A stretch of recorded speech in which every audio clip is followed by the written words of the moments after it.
Every haunted place has a story with a dark past. This is Ghost Encounters Podcast.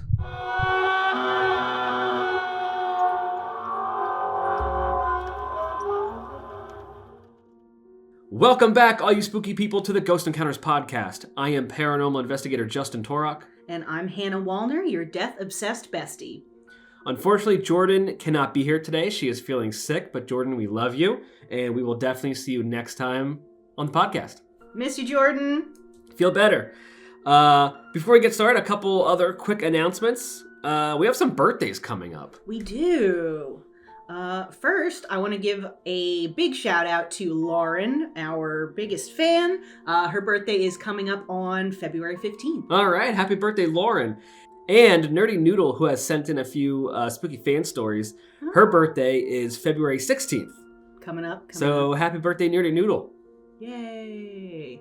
Oh, and everyone, happy Valentine's Day-ish. Yeah, it's coming up. Yeah, this came out a couple days before Valentine's Day, but hey, happy Valentine's Day. Valentine's Day is actually going to make a connection with this podcast episode, which is paranormal intimacy. Yes. Hannah, this was all your idea. Oh, I know it was. Justin is so much classier than I am. Not true. No, he's got like, we'll call it paranormal intimacy. And I'm just like, yo, this is people who have sex with ghosts. I don't want to outright call it ghost sex. Yeah, but, I mean, inevitably, that's really what this is about. It's what it boils down to at any rate. It's going to get weird. Yep. So if you're my dad or if you are under 18, this is probably not the episode for you. At least my stories don't get that graphic. That's, I tried to write it. They just mention it, but I don't think they really go into detail. I tried not to be super graphic in mine, but there's like maybe some verbiage that's a little bit spicy. So. That's okay. Spicy's fine. Let's step into the eerie embrace of ghostly affection in this episode. Prepare to shiver as we unravel the tales of otherworldly passion and spectral yearning that linger in the shadows of the supernatural realm. Join us as we peer into the mysteries of paranormal intimacy and tales of spectral romances that transcend the boundaries of life and death. Spectral yearning. That's a lovely turn of phrase there. I like that. It sounds really good. You did a good job. Well, thank you. Let's start with a story from a female by the name of Amanda Teague. This is actually pretty recent, and I know, Hannah, you brought this story up. I did bring this story up. And when I looked it up, I was just kind of shocked at how recent this was and what was going on. People really be out there doing stuff, man. Look, obviously, everyone on this podcast and I would say, hopefully most of the listeners are all believers in the paranormal, but this goes to another level. Truly. So Amanda Teague's story begins like a modern-day fairy tale with a spectral twist. In 2014, Amanda, a 45-year-old Irish woman and Captain Jack Sparrow impersonator, claimed she felt a ghostly presence in her home in Ireland. This presence, she declared, was the ghost of a 300-year-old Haitian pirate named Jack Teague, a spirit from the 1700s who had taken to visiting her nightly. Jack, in his human life, was left at the altar once before and ultimately executed for thievery. Oh, that's a bummer. Yeah, so I guess this ghost was like very saddened. He was left at the altar once before in his actual life, and he was killed for thievery, and now he's visiting this Captain Jack Sparrow impersonator in her home. Oh. So I sent this story to you to kind of roast you because I know you love Jack Sparrow. I do love Jack Sparrow. I mean, who doesn't love Jack Sparrow? But this is a little... It's a lot. This is going beyond obsession. And I don't want to roast this woman because either do I. She is a good and kind soul who is following her heart. Yes, and judging by her looks, she could definitely pull off a female Jack Sparrow impersonator. Oh, hell yeah. You know what she kind of looks like? You remember the fourth Pirates of the Caribbean movie, which we mentioned in the last podcast episode because of the mermaids. Penelope Cruz, her character was pretending to be Jack Sparrow, so she was almost like a female Jack Sparrow impersonator. She kind of looks like that. She does. She's got like the dark eyebrows and the dark hair. Yeah. She's a gorgeous woman. She's very lovely. She is. It's just very concerning that she's a Jack Sparrow impersonator and apparently the ghost name is also Jack, who was a pirate. Which, like, okay. Coincidence. Coincidence. Now, I'm not going to discredit her, no. but... I like to approach these situations from a standpoint of cautious credulity. Yes, very well put. Not going to discredit that maybe something paranormal is happening in her home. Yeah. But was this a Haitian pirate named Jack? Who knows, but apparently they formed a very close relationship. So over the course of 6 months, Amanda felt her connection with this ethereal visitor deepen. What started as a mysterious presence in her room at night evolved into an otherworldly romance. The two started having a sexual relationship and both wanted more. Amanda claimed the ghost of Jack had proposed and she accepted, planning an unconventional wedding. Very unconventional. The most unconventional. So she's getting visits at night from Jack Teague, the 300-year-old Haitian pirate. Man candy. Probably man candy. I'm not sure. Look, we've all seen Jack Sparrow. Oh, yeah. And I guess they're talking, and then they start having sex. I don't know how you have sex with a ghost. If someone can explain it to me. Do you have details about that? No, I do not have details. You gave me a look. So, no. It's whatever I was going to say is based only in Stephen King and not appropriate for the podcast. Cold wiener. That's all I'm saying. Cold wiener. That would make a lot of sense. Wouldn't it? Like, okay. Is it just a sensation? Because, like, nothing's really there. Like, you're not going to be able to see, unless she's seeing a full apparition. Which, like... Who knows? Like, that detail is not given in the research that I was doing. Me neither. The journalists... Maybe I'd just be a bad journalist, because I'd be like, look, Amanda, you gotta let me know. What am I missing out on? I just want to know. I just want to know. In July of 2016, the ceremony of this unique relationship was small and brief, and it was held on a boat in the choppy waters of international seas, where Amanda and her spectral fiancé could legally marry away from legal restrictions of the UK and Ireland. Wow. A medium was present to allow Jack to communicate his vows, making it possible for the marriage to be spiritually recognized, if not almost legally. Wow. They did have rings. Uh-huh. She had her ring, and she placed it on her finger. To place her ring on Jack's finger, she placed it on a candle. Okay. In the pictures, it looks like the candle's lit. Did she pass it through the flame, maybe? I don't know, but that was her way of putting the ring on. That's sweet. The spirit. That's kind of sweet. Yeah. Amanda took her phantom partner's last name, becoming Mrs. Teague, and claimed to be the first person in the UK to marry a ghost. Probably. Yeah, probably. Despite the marriage not being legally recognized, she was determined to fight for their union if ever challenged. Hey, girl, go off. Hey, figures, look, you love who you love. Yep. Right? I don't care. Yeah. You want to love an alien, you want to love a spirit, go ahead. Go ahead and have it. You want to love a tree, I've seen that. Go ahead, man. Whatever makes you happy. Yeah. The personal dynamics of their marriage, as Amanda described, were akin to any normal relationship, with arguments, jealousy, and shared moments like weekend trips to Dublin. I want to go to Dublin. With a ghost named Jack? No. No, I don't want to do that. But the spectral nature of her husband was always a topic of curiosity and skepticism. Which, it's gonna happen. Yeah. You got to expect it, girl. Yeah. You got to. Anytime you're the first at something, yeah, you gotta expect a couple of awkward questions. Exactly. But don't take any shit. Don't let people be rude to you, Amanda. Well, as time passed, however, the marital bliss between Amanda and her ghostly pirate began to fade. Oh. In 2018, Amanda announced that she and Jack had parted ways.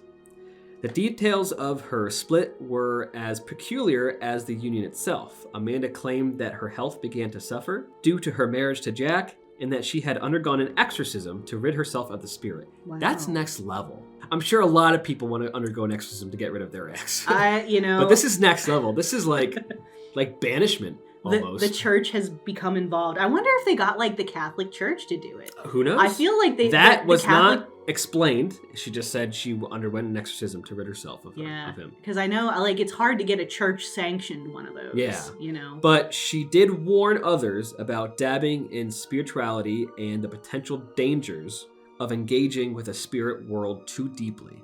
Wow. The story of Amanda and Jack Teague remains a remarkable tale of love and mystery that blurs the lines between life and the afterlife. It's a narrative that prompts questions about the nature of relationships, the boundaries between worlds, and the lengths to which we will go to find a connection and companionship, even if it means reaching into the realm of the supernatural. Yeah, you know, it says a lot about human connection there. Yeah. Hey, she was happy most of the time. They got, I guess you would say, a divorce. Yeah, you know, paranormal divorce court. Let's go. I'd watch it. I'd watch it. Yeah, man. I'd watch it. Well, let's go to your story. Okay. I was the feral bitch who spent like 40 minutes last night Googling celebrity ghost stories before I... But there's quite a few that have said they had like sexual encounters with the spirit. There are so many of them, and some of them are like unexpected. Like the most unexpected one for me was Lucy Liu. Yeah, same. Lucy Liu has a ghost sex story. That is not what that's not what I researched though. I was like, Ms. Liu, you can have your privacy about that one.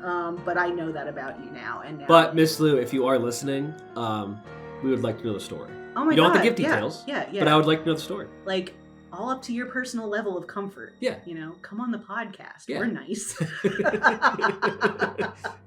But that's what I did. And I ended up reading the story. This was the second story of a ghost marriage. I consumed the story of the 40-year-old British musician called Brocardi, I believe. It was kind of, the pronunciation was compared to Bacardi, which is not how you say her name, but right, it's close. Yeah, that's what I'm going to be going with for today. Brocardi. This woman married the spirit of a Victorian soldier named Eduardo. Initially, I found this story in the Toronto Star, and they were not nice about it. Of course not. Seriously, it was super mean. And I'm like, you know what, Brocardi, like, fly your freak flag. Do what you got to do. Yeah. You only live one life, and sometimes you got to marry the ghost. Really, there was very little historical precedent for ghost marriages. Like, right. Amanda Teague is like, yes, I am the first in the UK to marry a ghost. And now we have Brocardi. She maintains that she first met Eduardo when he burst into her bedroom one night during a violent thunderstorm. Eduardo maintains that he had arrived to help her sleep following an intense argument with her friend. Help her sleep. Wink, wink, nudge, nudge. You know, yeah, I gotcha. Getting a little sexual here.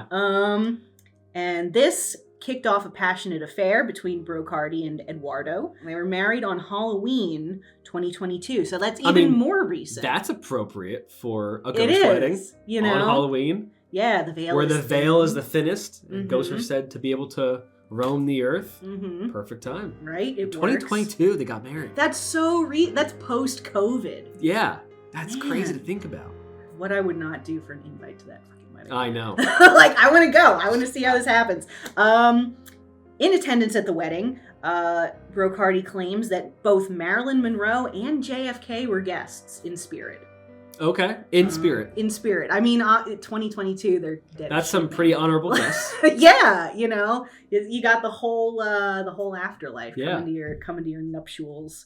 Can I have Harry Houdini at mine? Oh my God, dude. Send him an invite. See how it goes. I would try it. I mean, the worst that's going to happen is nothing. Okay, so for Brocardi and Eduardo, things started to go south almost immediately, as on their honeymoon in Barry Island, Wales, Eduardo racked up massive alcohol bills and was not able to pick up the tab for literally anything, as he has neither a bank card nor a bank account, because he is a dead man. Because he is a dead man. Which, like, how long was your courtship? Did you rush into this? Because We don't have time for a freeloader. Yeah, no. Life is hard, and we don't have time for shenanigans. Really, the final nail in the coffin, pun definitely intended, was an incident that took place on a beach in Wales where Brocardi is trying to feed a drunken Eduardo some of the ice cream cone that she's eating.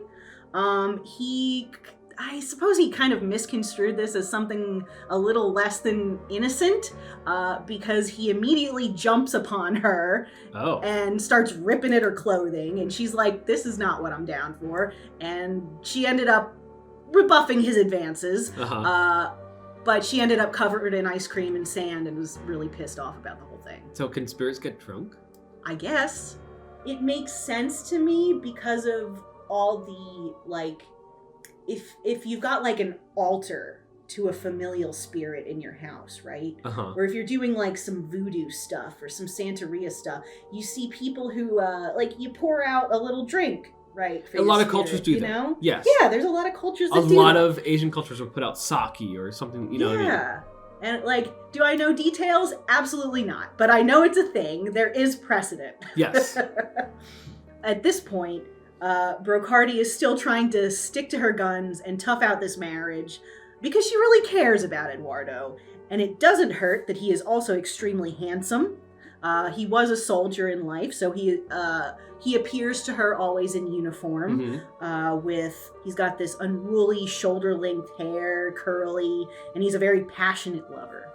So she's into it. She's into it for the ghost D. The ghosty. Yeah, that's horrifying, isn't it? I'm a little horrified. The BGC, the big ghost cock. Sorry, buddy. No, I'm grossed out. Eduardo, after some time in the wake of the disastrous honeymoon, Eduardo proves to be both aggressive and possessive, getting very jealous anytime Brocardi would talk to another man. I don't think any of them were spirits, but, you know, in general, possessiveness, not a great thing. And he would taunt her with the sounds of a crying baby. Ooh. Yeah, which is also extremely unpleasant. Very unpleasant. Yeah. He also apparently embarked on an affair with the late actress Marilyn Monroe, who was previously stated was a guest at their wedding. Ooh. She probably hates Marilyn Monroe now. I guess. Like... I thought mine was weird. This is getting just weirder by the second. It's super weird. It just gets complicated. Brocardi could tell that they were having this affair because Eduardo would disappear for days at a time, only to return smelling of Chanel No. 5, which is of course, Marilyn Monroe's signature perfume. I didn't know this, but it's hilarious, man. We don't like to make fun of anyone's stories. I'm sorry that you suffered, Brocardi. Yeah, this is a bit much to take in right now. It's a lot. But the affair leaves poor Brocardi feeling both tormented and stifled. So she visits a psychic who attempted, you know, before any drastic actions are taken, she attempts to set some spiritual boundaries, place some wards, and get Eduardo to fucking behave. Okay. This did not work. Honestly, it just kind of pissed him off, which I guess that happens sometimes. If a medium fails with a ghost, you just kind of end up with a pissed off ghost. I mean, she's a medium, not a therapist, so now she's got to play both roles. Yeah, which... She's couples counselor, medium. Dude, if I was that medium, I'd be like, look, lady, I am not qualified for this shit. However, because that did not help, in 2023, also, again, very recently, very short-lived marriage, Brocardi finally returns to the chapel where she and Eduardo were married and sought an exorcism. An exorcism to rid yourself of your spirit husband. Yeah. This did the trick, because Brocardi is now feeling happy and free. I mean, that's good for her. Yeah. She also, I mentioned at the beginning that she is a She's a musician, right? Yeah. She's like a British musician. Yeah. She has a following. She wrote the song Just Another Anthem about her turbulent relationship and marriage with Eduardo. Interesting. We'll have to go and listen to that. Yeah. I definitely want to listen to that now. Absolutely. I should have listened to it last night, but I wrote this entire thing in a fugue state. But also, additionally, the Toronto Star article that I read thinks this was all like a publicity stunt to promote her music. But I think she is entirely in earnest. And to be honest, I don't know if it's worse if it is or if it isn't. I don't know either. But hey, that's 2 ghost marriage stories. It's happened at least both twice. Both recent. Mm-hmm. Both in the UK area. Mm-hmm. And which, they got a lot of history over there, man. They do, a lot more than here. A lot of remembered history, anyway. Yeah. You know. Yeah. Well, on that note, I'm going to think about this for a little bit. Let's go listen to that song. Yeah! I encourage you to go listen to. Yeah, big ups to Bro Cardi. She's out here working. And we're going to take a short break to listen to that, and we'll be right back.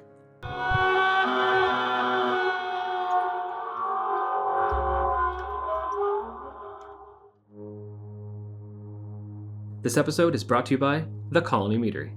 If you haven't tried mead yet, it's alcohol made for money, it's all natural, totally gluten-free, and delicious. Colony Meadery is one of the best meaderies in the world, and it's located in Pennsylvania's Lehigh Valley. Stop in and try a flight of meads, grab some bottles or cans to go, and experience some of the best booze in the world. They have flavors ranging from tart and quaffable lemon laws and Wu-Tang Cran to sweet cinnamon and vanilla series of tubes, and even sweet heat with their mango habanero. Learn more at colonymeadery.com. Speaking of mead, Ghost Encounters and Colony Meadery did a collab, and we came out with a caramel apple mead called Spooky to the Core. It's scary how delicious this mead is. Grab some today and haunt your taste buds. Ghost Encounters is sponsored by Phoenix Fire Media. Elevate your business with their digital marketing strategies, including their multi-award-winning social media marketing, photography, and video production. Phoenix Fire Media, igniting success through creative excellence. Visit phoenixfiremedia.com. If you're enjoying the Ghost Encounters podcast, hit subscribe and give us 5 stars. To watch full episodes of the Ghost Encounters show, visit ghost-encounters.com. And don't forget, when you're on our website, click on the Spooky Shop for all your Ghost Encounters spooky swag. To stay up to date with Ghost Encounters, follow us on Facebook, Instagram, TikTok, and YouTube at Ghost Encounters PA. To send spooky fan stories, email GhostEncountersStories@gmail.com or message us on social. Do you want ad-free episodes of Ghost Encounters podcast, plus bonus episodes, extra content, and much more? Then you should head to Patreon and be a spooky VIP. Go to patreon.com/Ghost Encounters podcast and be haunted from all the benefits with the spooky VIP membership.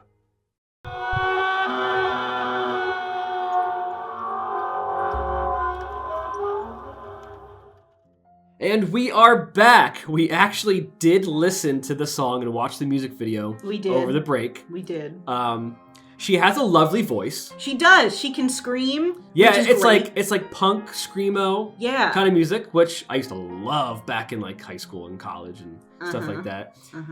The music video is not of, the highest quality. No, but you know what? For an indie artist, like, you do what you gotta do. Right, for an indie artist, I've seen a lot worse. From more professionally signed artists. Yeah, interesting song. Go and give her a listen. Yeah, go listen to Bro Cardi. And Bro Cardi, if you're listening, send us a message. Yeah, let's hear your spooky fan stories. Yeah, come on the podcast. Yeah, it's interesting. Let's talk about it. I'm curious.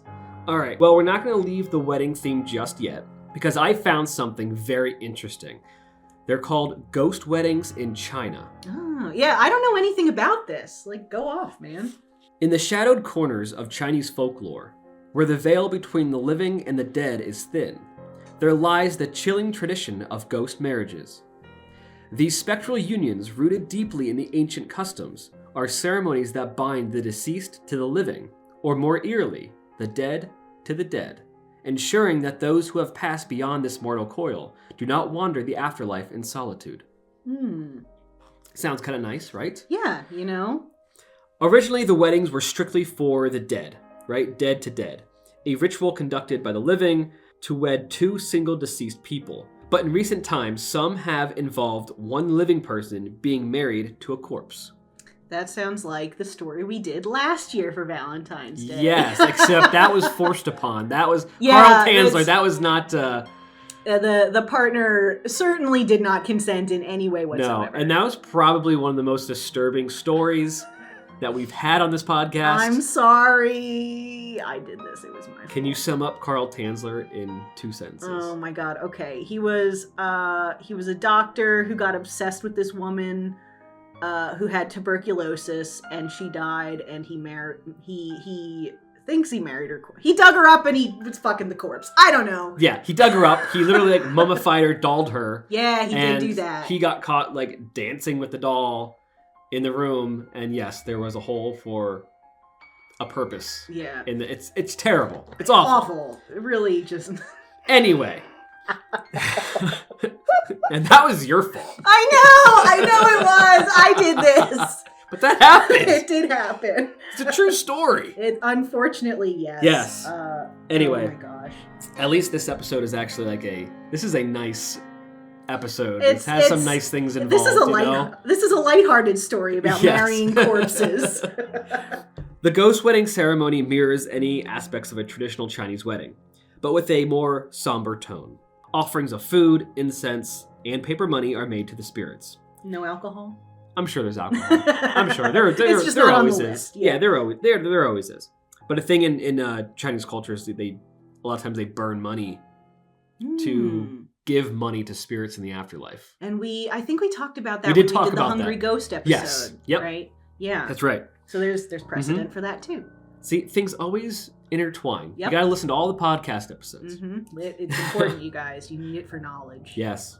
Effigies or photographs of the deceased may be used to represent them during the ceremony. Rituals are performed to officially unite the couples in the afterlife, including the exchange of vows and sometimes the joining of the couple's ancestral tablets or the burial of their ashes together. Oh, that's kind of sweet too. Yeah, that's kind of nice. As the incense burns and the paper money turns to ash, floating up to the heavens, these rites speak of a love that transcends the mortal coil, a commitment that stretches beyond the grave. In the eerie silence of the ceremony, one can almost hear the whispers of the ancestors, nodding in approval as the family lineage is preserved against the backdrop of eternity.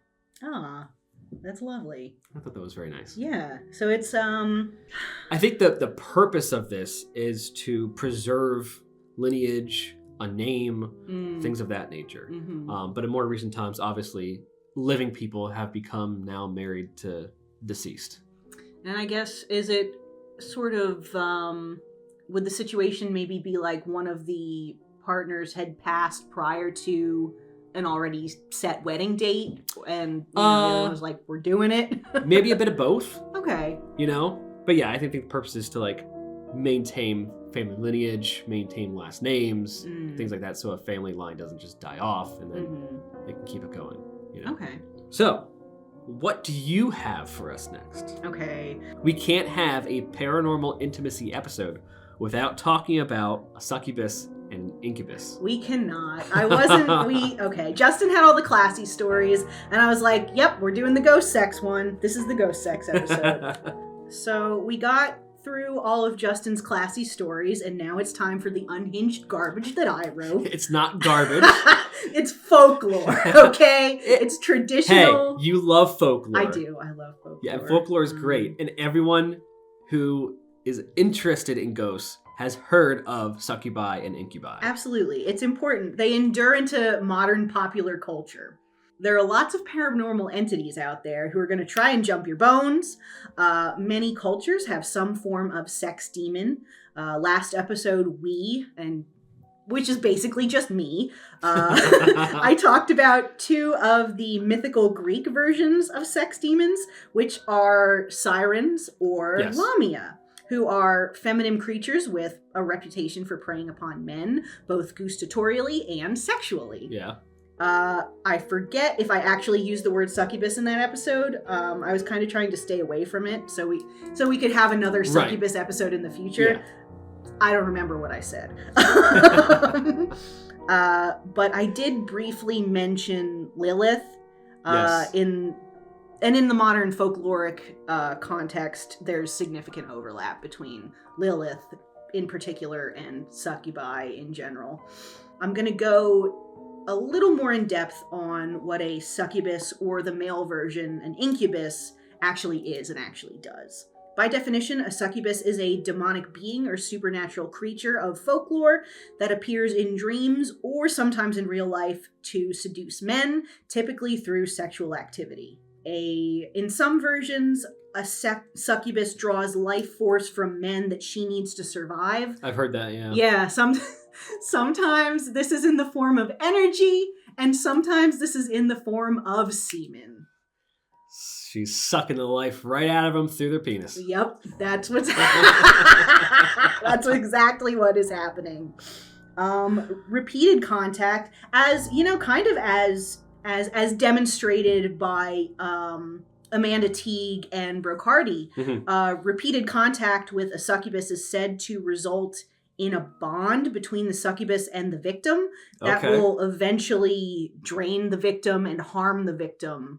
That kind of sounds eerily close to what Amanda Teague was kind of saying. Yeah, you know, she was feeling like drained by this relationship. She literally said it was sucking the life out of her, which would...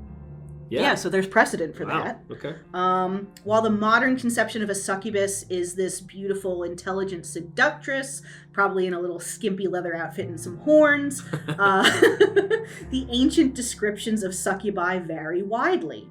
While they can be a beautiful woman, upon closer inspection, it is discovered that they can have bird-like claws, which is similar to a siren or a harpy, because we remember from our previous episode that sirens were initially birds. Or a succubus could have a serpentine tail, which is similar to Lamia, also previously discussed. During the Middle Ages, succubi are also described as, quote-unquote, hideous deformed creatures. They were somewhat smaller than average people, and they stooped or crawled instead of walking upright.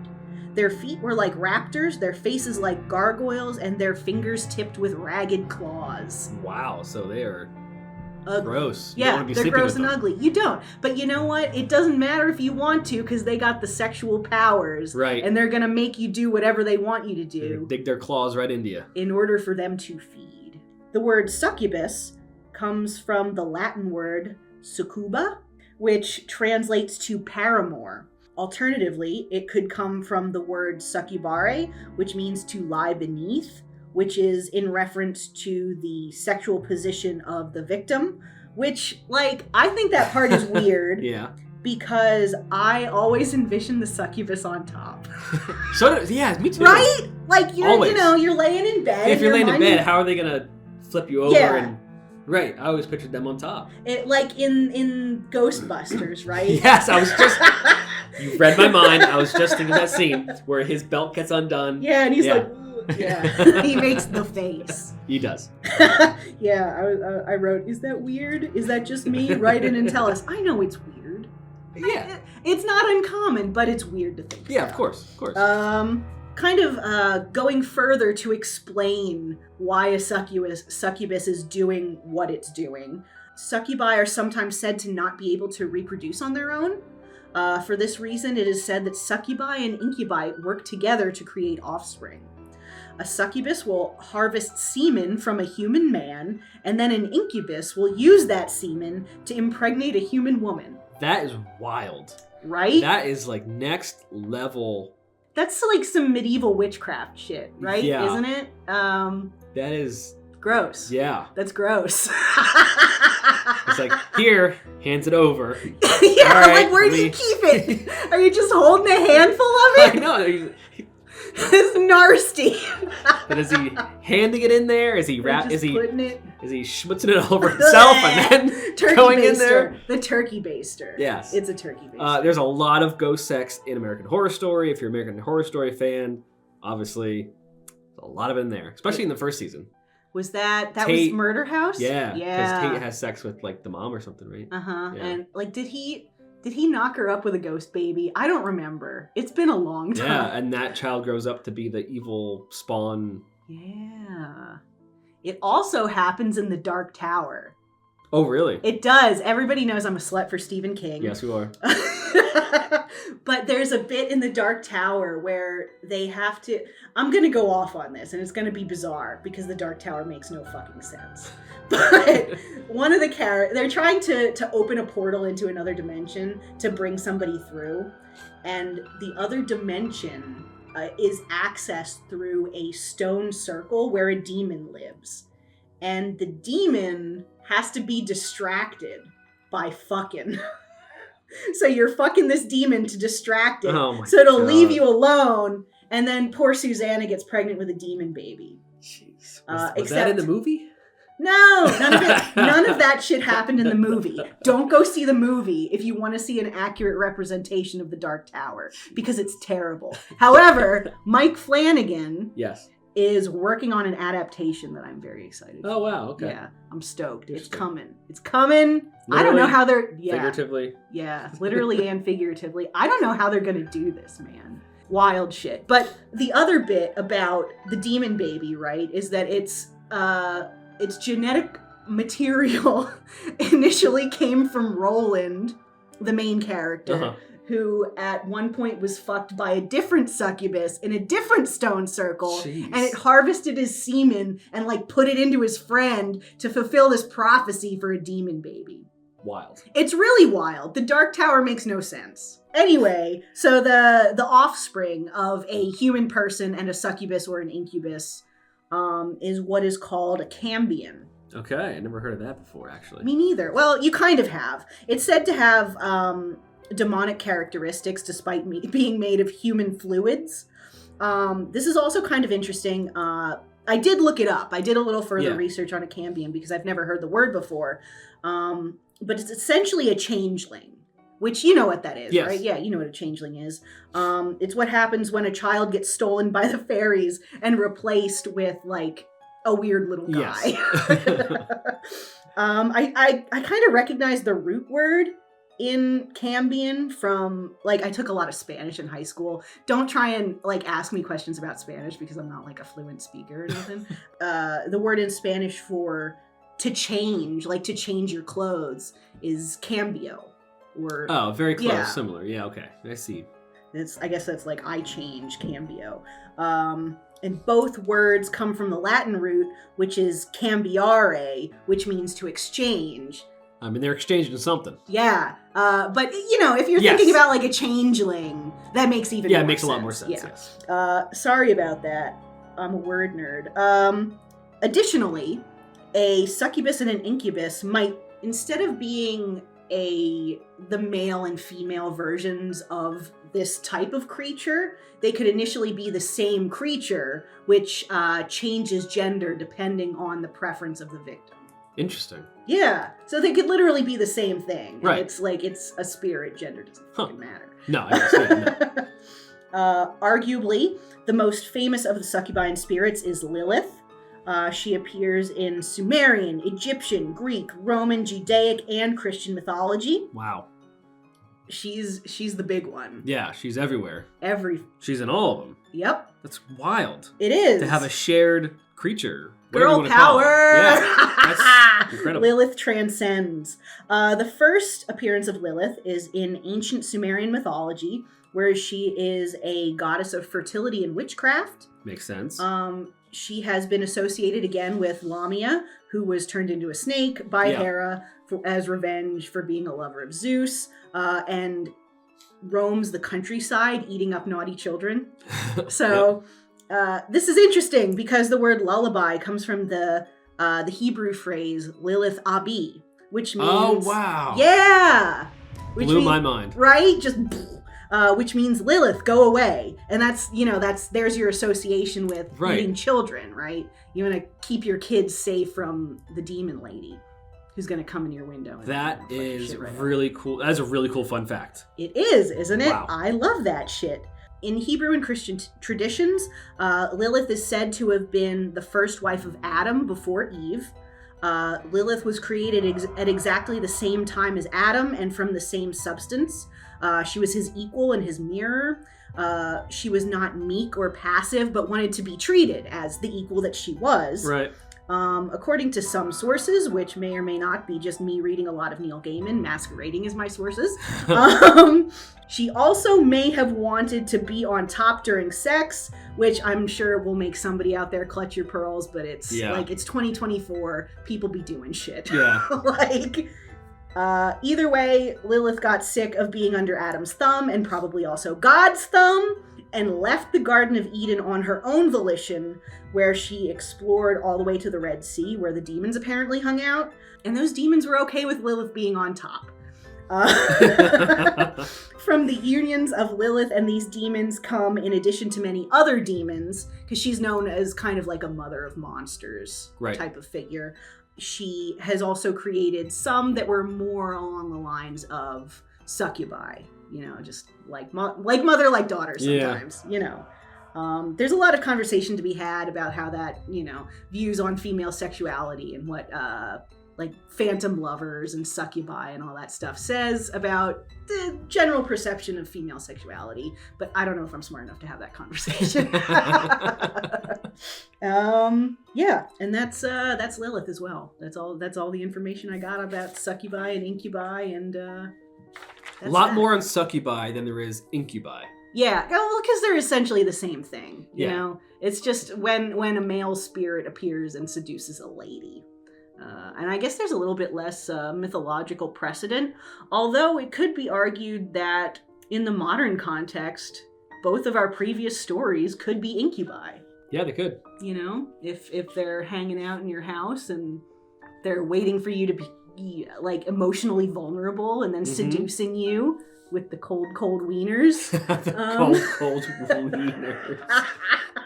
I'm sorry.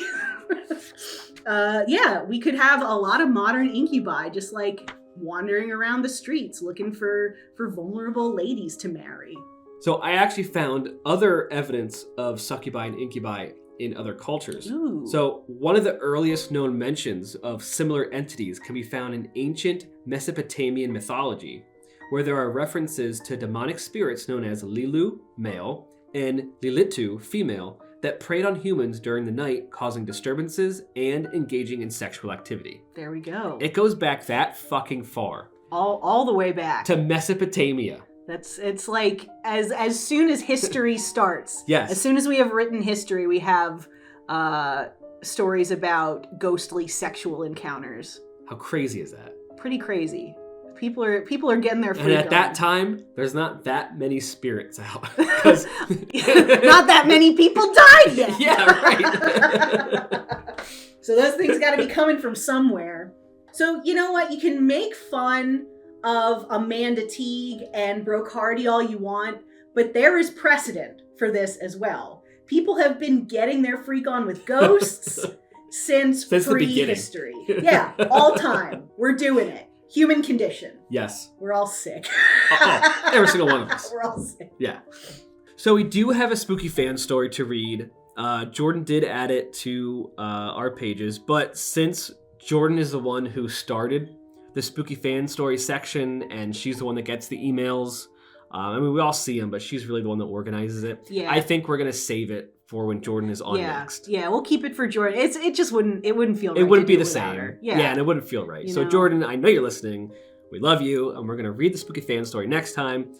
But on topic, for everyone that is listening, we want your spooky fan stories. We need more. Absolutely. I keep saying this every fucking podcast episode, but only a few people are writing in here and there. But there's a lot more listeners. I know, I see the numbers. So please write in your spooky fan stories. Any kind of paranormal experience that you have had, or a friend has had, or a family member has had, if there's a known story, or even if there's just like a myth type story in your hometown, whatever it is. Like give us your local ghost stories. Let's get weird. I mean, it doesn't have to be, sex with ghosts, but I mean, if you have one, send it. Definitely looking for some alien stories. There's got to be listeners out there that have seen UFOs or had some kind of weird alien experience. My fiance's dad saw an alien when he was rolling on acid after the World Series. You told me about it. Hey, John C., what's good? But there's more that don't involve acid, I'm sure. Yes. But anyway, long story short, send in some stories. Send in. I want to hear what you all have seen, heard, experienced. Even if you were on like a haunted tour or something, and something weird happened, just give us something. It doesn't have to be long. Yeah, it doesn't have to be major either. Like, yeah, and if obviously, like you've heard some of these stories, some of the people have remained anonymous. We can do that. That's no problem. Absolutely. If no one's if you don't want anyone to know it's you, no one has to know that it's you. We're not going to roast you either. Yeah. What did we say? Cautious credulity. Exactly. We're here for it. We appreciate you guys. But anyway, thank you all so much for listening and supporting the podcast. It really means a lot. We are looking for some sponsors, so if you know of anyone we should reach out to, or if anyone's listening that wants to be a sponsor, just shoot us an email, send us a message, let us know. Also, if you have any suggestions of topics, or if there's anything you want to hear about, you want us to do research on, you want us to bring up in the podcast, again, shoot us an email, send us a message. We take our listeners' requests very seriously. Hence, remember the one guy who wanted Gettysburg, and we brought in an expert, someone who's getting his PhD in this topic. Mm-hmm. So we take it very seriously. So we love you all. Thanks for listening. Again, anyone who's new, give us 5 stars wherever you're listening. It really helps us out to up our ratings. Anyway, don't fall in love with a ghost. And that's all the time we have for today. Stay spooky. And if you're gonna fool around with a ghost, make sure you use protection, because they got fluids. Or they got yours. Oh, yeah.